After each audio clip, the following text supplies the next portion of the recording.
Muy bien, y continuamos aquí con Modo País. Vamos a dar paso a nuestra siguiente entrevista porque la semana pasada se dio a conocer por parte del semanario Búsqueda una noticia vinculada al plebiscito de la seguridad social. En este caso hay un conjunto de 111 técnicos identificados con el Frente Amplio, en su mayoría economistas, que se pronunciaron en contra de la papeleta por el sí e incluso lanzaron un portal dando las explicaciones, bueno, a través de un informe. Vamos a recibir a una de las personas que estuvo detrás de toda esta elaboración, que es economista, Jimena Pardo, y además es especializada en temas vinculados a la seguridad social. Así que un gusto Buenos días, recibirte, gracias Jimena. por la invitación. Bienvenida. Bienvenida. Bueno, tenemos bastantes temas para conversar en torno a esto. De hecho, el plebiscito cuestiona lo que es el modelo de la SAFAP, creado hace, bueno, 30 años prácticamente. ¿Ustedes creen que ese sistema, en primer lugar, para ya meternos en esto... Capaz que si querés ordenamos un Sí. poquito antes. A mí lo que me gusta aclarar, por respeto a los firmantes, porque adherimos todos a un documento que no pretende ser más que eso, un aporte en el marco de la libertad de acción que adoptó el Frente para que la ciudadanía decida con argumentos. Y en realidad el detalle es, como que en principio hasta ahora, que es lo que nos gustaba que se visualizara mejor, estaba el gobierno diciendo esta reforma es buena y la alternativa al plebiscito es mala. Los promotores del plebiscito, que yo creo que como mucho el plebiscito surge como consecuencia de la forma en la que se tramitó la reforma, diciendo, bueno, la reforma del gobierno es mala, vayamos por acá. Y la verdad que lo que nosotros tratamos de poner en el documento es más allá del tema del plebiscito, es el sistema tiene problemas, ya tenía problemas que la reforma del gobierno no solucionó y hay algunos nuevos que introdujo, como el aumento de la edad 65, casi sin excepciones. Pero el camino para solucionar eso no es el plebiscito, el camino es el que había planteado el Frente Amplio, que tiene una unanimidad de opiniones, que es el camino del diálogo, en un formato muy ejecutivo. Y acá yo quiero rescatar de nuevo que cuando se habla como que el diálogo es algo como que dilata, la ley del 2008 de flexibilización de las jubilaciones, que todos los partidos políticos votaron, surgió de un marco de un diálogo social. Como otros cambios que se hicieron posteriormente en el 2013 también surgieron del marco del diálogo. O sea, los diálogos pueden ser ejecutivos y de hecho el Frente Amplio ha planteado un formato ejecutivo y ha planteado los temas sobre los que va a introducir modificaciones. La edad es uno, el tema unipersonal es la forma en la que aportan y los derechos a los que acceden en un marco que la forma autónoma de trabajo crece en el mundo y va a crecer en Uruguay. La cobertura, o sea, nosotros tenemos 1 de cada 3 trabajadores puede ser que no acceda a la jubilación. ¿Por qué? Porque va a llegar a los 70 años de edad sin 15 años de aporte. Este problema que es que la gente acceda, no porque no trabajó, porque muchos trabajaron, lo que nos llegan es a juntar 15 años de aporte. Este problema que la gente acceda no lo contempla ni la reforma del gobierno ni la papeleta. Entonces, este tipo de temas están marcados en lo que el Frente Amplio tiene como agenda y por tanto el documento es mucho más amplio. Yo entiendo que es lo que resonó, digo, por respeto a los que adherimos, los argumentos son, detectamos los problemas de la reforma del gobierno y los problemas del sistema, Sí. pero explicamos por qué el camino no es el de la papeleta y avanzamos sobre las alternativas que sí podrían ser una vía para arreglarlo, que obviamente es una vía legal. ¿Qué creen, entonces, ahora sí, hecha la introducción, sobre este modelo de la SAFAP? ¿Ustedes sienten que fracasó o cuál es el análisis que hacen? Nosotros creemos que tiene muchas cosas mejorables, pero para ir un paso antes, creo que cuando se habla de la papeleta lo que se confunde es el instrumento ahorro individual con quién lo administra hoy, que es el formato FAP. ¿Qué es el instrumento ahorro individual? Yo de tu aporte personal, que es el 15%, te digo, una parte de ese aporte personal va al BPS, la mayor, en general 2/3. Y 1/3 va a una cuenta que se invierte y a lo largo de tu vida junta dinero y cuando te vas a jubilar te paga una parte de tu jubilación que va a ser la menor. Eso es el autofinanciamiento de una parte de tu jubilación. ¿Qué es lo que le agrega el sistema? Bueno, para las personas tiene algunas ventajas, que el fondo puede ser heredable, si tú no te jubilaste todavía, estás trabajando, te morís y no generaste pensión. Si llegaste a los 65 años de edad sin los requisitos de años de trabajo, podés tener igual tu parte de la jubilación por ese pedazo. Obvio, si aportaste poco va a ser poco, pero por ejemplo, en un esquema donde queremos cubrir personas que no llegan, una cosa es complementar ese poco, otra cosa es poner toda la plata.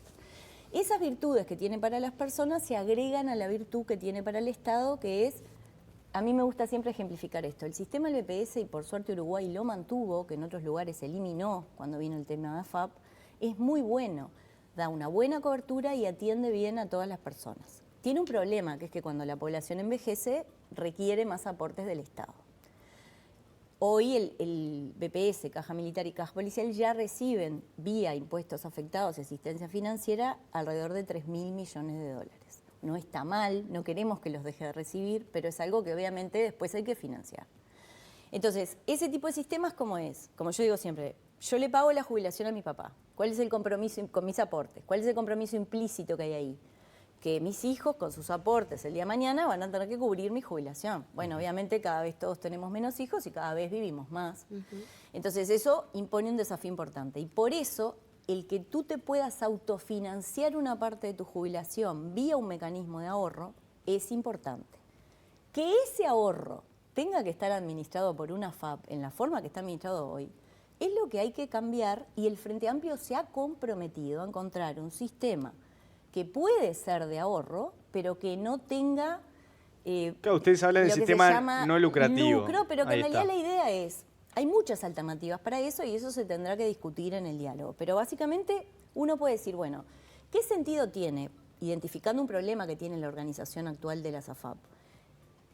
¿Qué sentido tiene, por ejemplo, que hoy haya 4 AFAP afiliando, cuando en realidad si uno dice, bueno, no, todos van a ir al sistema y todos van a afiliarse, tengo personas compitiendo, digamos, por afiliar gente, tengo más costos y también tengo daños reputacionales, porque todos sabemos que eso ocasiona malas cosas. Jimena, te hago una consulta. Triunfa el sí, triunfa la papeleta. ¿Con qué realidad nos vamos a encontrar al otro día? Bueno, nosotros estamos por ahora trabajando con un escenario de que, en principio, estamos haciendo el esfuerzo de explicar los argumentos de por los cuales es importante ir por otros caminos. De nuevo, acentúo totalmente que tenemos crítica con la reforma del gobierno y que los puntos que plantea la papeleta entendemos que son atendibles. No, claro. Lo que entendemos es que no es la vía. Pero En la caso que va a decidir es la población. Obviamente, y por eso el esfuerzo de poner los argumentos, que tiene mucho sentido cuando justamente la que va a decidir es la población. Si triunfa el sí, ¿cuál Es será que el escenario? Nosotros no nos estamos manejando por ahora con ese escenario. Obviamente, como bien dice el documento, hay desafíos que van más allá del sistema previsional, ¿sí? Porque es cierto que el sistema previsional inicialmente, por más que aumentan los costos, no tiene un problema inmediato de estrangulamiento, digamos, pero sí esto provoca efectos sobre el resto de la economía, o sea, sobre cómo nos perciben las personas que nos ayudan, digamos, a financiar determinados gastos, tiene impactos en el mercado laboral, tiene impactos en términos de inversiones que uno eventualmente pueda recibir. Entonces, bueno, es un escenario que, como bien plantea el documento, es complejo. Sí, el Estado podría recibir algunos juicios. Sí, nosotros ese aspecto realmente, obviamente, no es que deje de ser relevante. De nuevo, ponemos más énfasis en tratar de destacar por qué algo que es entendible y uno tiene que ser empático con la gente, porque compartimos que el subir la edad a 65 casi sin excepciones es un problema. El tema es que a la gente hay que transmitirle claramente que la alternativa que se está planteando no es la que nos va a llevar a solucionar el problema. ¿Por qué, por ejemplo, no? O sea, la papeleta plantea 60 años de edad con 30 años de aporte.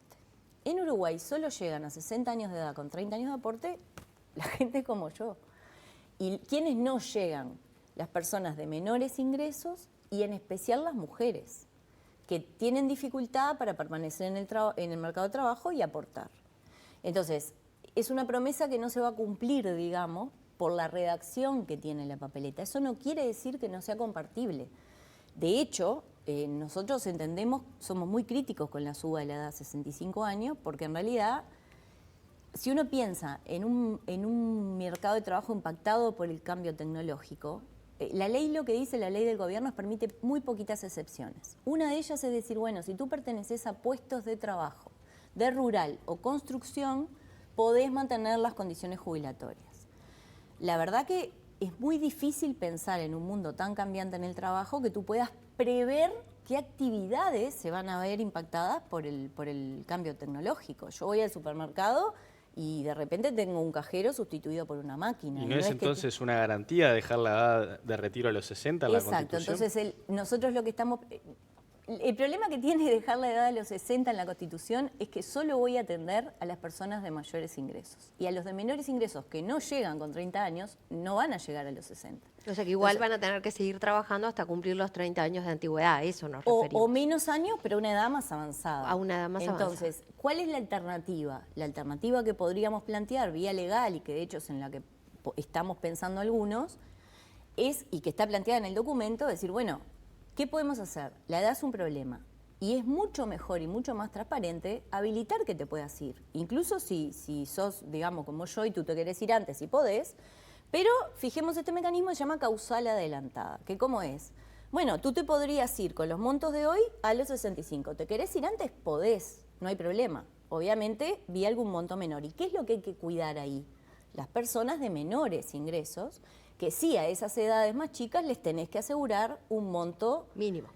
mínimo o un poquito mayor del mínimo, pero a la edad Claro. que le estás habilitando que se pueda ir. Exactamente. Ahora, tuvimos acá varias, venimos hablando del plebiscito, yo creo como desde marzo más o menos, hemos tenido todas las posiciones, ahora los invitamos a ustedes porque siempre teníamos como, bueno, una posición más neutral por parte de quienes venían por el Frente Amplio, también a quienes han defendido, entre ellos Olesker, también a las representantes de la Asociación de Trabajadores del Banco de Previsión Social, que han sido muy claras en su defensa también, lo cual, bueno, siempre terminamos diciendo, en cada uno encontramos razones para votar o para no poner o no poner la papeleta. Recordemos que no hay una papeleta del no, que es ponemos la papeleta o no la ponemos, porque eso también da lugar a creer que hay una por el no y una por el sí. Pero la pregunta es, aquí por ejemplo, Olesker nos decía, bueno, se hace este cambio ahora y hay dinero suficiente, eso también nos lo decía la Asociación de Trabajadores del BPS, que hay dinero suficiente entre desarmar las AFAPs y lo que se le transfiere anualmente desde el BPS a las AFAPs, habría suficiente dinero para afrontar lo que hoy está planteando la papeleta. Y también Olesker decía, por su lado, que si después hay que hacer algún cambio, hay tiempo de sobra porque los efectos se verán dentro de muchos años, igual que ahora hay un plebiscito, hacemos otro plebiscito u otra reforma más adelante. ¿Qué opinan ustedes al respecto? ¿Es así? Bueno, yo no, por respeto no voy a opinar de las opiniones de compañeros. Nosotros lo que quisimos es poner los argumentos nuestros. Pero el si hoy se documento- votara el sí, perdóname que te corte un segundito, como te decía recién Miguel, ¿estamos a tiempo de en 5 o 10 años volver a hablar de esto o el riesgo arranca ahora y tiene su Bueno, peligro? a ver, estamos poniendo algo en la Constitución. La Constitución no es algo que uno cambie todo el tiempo. Tampoco es algo que uno pueda, si vio que cometió, digamos, algún error en la redacción, cambiar con una ley, porque en realidad la ley es de un rango inferior. Nosotros en el documento pusimos claramente cuál es el impacto, que no es que lo estimamos nosotros solos, o sea, hay estudios del Banco de Previsión Social, hay estudios de CIMBE. La seguridad social lo que tiene es que es un tema de mucho tiempo. Yo siempre digo, me faltan 15 años para jubilarme, mi hijo más grande hoy tiene 20, o sea que en 20 años, como nosotros ponemos en el documento, en el 2045, cuando ya se requiera de costo adicional casi un presupuesto anual de la educación por año, mi hijo ni siquiera va a estar en la mitad de su vida laboral. Entonces, lo que tenemos que tener presente es que la seguridad social es algo de largo plazo, no es un tema de caja de hoy. Y el desafío allí, que es lo que nosotros vemos, es que compartiendo las consignas, hay otras vías para arreglarla que tienen un menor costo. Porque además, la papeleta tiene problemas de equidad, que eso es lo otro. Explícanos ahí esto, que es muy importante que ustedes lo especifican. Por ejemplo, igualar la jubilación mínima con el salario mínimo nacional. El Frente Amplio en sus gobiernos triplicó el salario mínimo y triplicó la jubilación mínima. Pero justamente, ¿por qué las pudo triplicar? Porque estaban separadas la evolución de uno de la de otro. ¿Cuándo estaban juntas? Hasta el 2004. Hasta el 2004 se fijaba la pasividad mínima en función del salario mínimo nacional. La papeleta no cambia la forma en la que se fija el salario mínimo nacional, que es por decreto del Poder Ejecutivo, o sea, es una resolución discrecional del Poder Ejecutivo. Entonces, ¿qué pasaba hasta el 2004 que estas dos cosas iban juntas? Se contuvo el salario mínimo nacional, que justamente afecta a los trabajadores de menores ingresos, para contener el gasto previsional. Hasta el 2004, el salario mínimo perdió 65% de poder de compra. Entonces, lo que estamos diciendo es, el Frente Amplio más que comparte que hay que subir las pasidades mínimas, hay que subir el salario mínimo. El problema es que no vamos a lograr ese objetivo por esta vía. Y el otro problema es que la redacción de la papeleta habla de jubilaciones y pensiones, no habla de personas. Entonces, al hablar de jubilaciones y pensiones, tiene efectos que nosotros llamamos que asigna recursos a las personas que podrían ganar más. Ejemplo concreto. Yo cobro una jubilación de 80.000 pesos de caja bancaria y una jubilación por BPS de 19.000. Sale el sí, me van a aumentar 3.200 pesos en la jubilación de BPS, porque está por debajo del salario mínimo. Tengo otro jubilado del BPS que gana 22.300 pesos y a ese no le voy a aumentar nada. Entonces, de nuevo, no es que no se comparta el problema, lo que no se comparte es la solución y aclaro de nuevo que somos bastante críticos de los problemas de la reforma del gobierno. Jimena, te pregunto desde el respeto absoluto esto. Por ejemplo, en la central sindical señalaron en las últimas horas que muchos de quienes firmaron este documento estuvieron en el gobierno. Me acuerdo de Danilo Astori, que en su momento dijo que algo había que hacer y el Frente Amplio no lo hizo. Y ahora ustedes cuestionan lo que este gobierno hizo. ¿No se podía haber hecho algo antes? De nuevo, no me voy a referir a la... O sea, quiero tener mucho respeto con los firmantes, claro. Lo nuestro fue poner argumentos, no somos un grupo, es solo hablar sobre los argumentos. De nuevo, la realidad es dinámica. En el 2008 el Frente Amplio hizo una ley, en el 2013 volvió a hacer una ley. Obviamente había problemas de sustentabilidad que había que arreglar, y bueno, tampoco es que los mismos problemas, yo ahí discrepé mucho con el gobierno, me parece que a veces cuando se simplifica la comunicación, que yo entiendo, en algún momento hay que simplificarla, pero es medio como poco acabado de la realidad. En 15 años, el mundo del trabajo cambió, la seguridad social cambió y toda la población uruguaya envejeció un poco más. Entonces nadie puede decir, el Frente Amplio no lo hizo porque en el último periodo tenía un desafío que no tenía al principio. Entre otras cosas porque aumentó la cobertura. Entonces me parece la verdad que es